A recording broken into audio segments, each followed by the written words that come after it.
Hey everybody, coming at you a little bit different. I've decided that I'm going to show you how I can or preserve the juices that I make, whether it be lemon, cranberry. You can also do it with blueberry. I've done it with grapes. Today I'm doing it with tart cherries. If you have ever had issues with sleeping, you know that tart cherry juice is one of the best things that you can do because it helps with melatonin production. It also has high vitamin C, all the antioxidants, things like that that normal berries, cherries come with. So I am actually canning about 10 quart jars with this, or with the cherries that I bought. I bought 5 pounds of frozen tart cherries from Azure Standard, and it cost me about $25. Well, the jars that you buy at Walmart for tart cherry juice cost at $12 a piece. So that's a $95 savings. So anyway, follow along. I'm going to show you how I do this. It is really easy. You can do this too. As you can see here, I have my jars all washed and ready to go. This is my bag of 5 pounds of organic tart cherries, and I am filling each jar with approximately 1.5 cups of the cherries.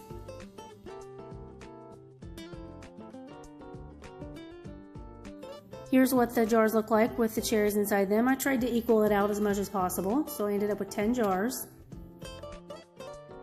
I turned my water on the hottest setting. Our hot water heater is turned up really high, so we get real hot water. And I just fill it up with 1-inch headspace left on top. And then I debubble here, get all the bubbles out, all through the jars. I don't normally use a butter knife, but it's what I had on hand, so that's what I used.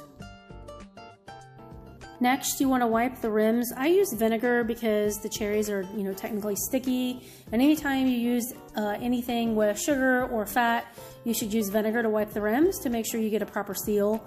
So that's what I'm doing, is I'm just wiping the rims around with some white vinegar and going around a couple times just to double check myself. And then I'm going to take the lids and I'm going to run them under the same hot water. They don't have to boil them anymore. You used to have to, but now you don't. So I just rinse them off under hot water and I place them on top. And then I'm going to seal each of the jars just finger tight. It's really important not to over tighten them, because if you do, it'll cause your lids to buckle. So just finger tight, and then that's it. I do want to mention that if you would rather use boiling water instead of tap water, that's totally fine. It's your kitchen, your rules. This is just really easy for me. I don't have to wait for water to boil. I don't have to use multiple burners on my stove. And like I said, our tap water is really hot. So that's why I use what I use.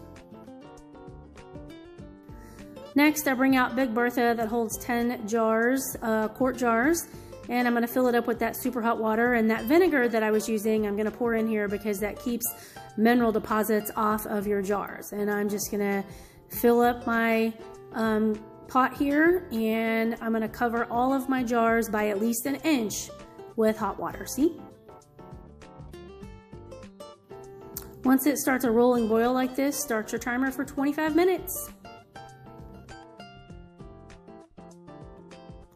Once your 25 minutes is up, move the pot off the burner and then let it set for 5 minutes with the lid off. Then you can pull your jars out like this and wait for them to seal. They need to set for at least 24 hours and then set for 4 to 6 weeks on your shelf, and then they are ready to use. Don't they look wonderful already? And that's how you make juice.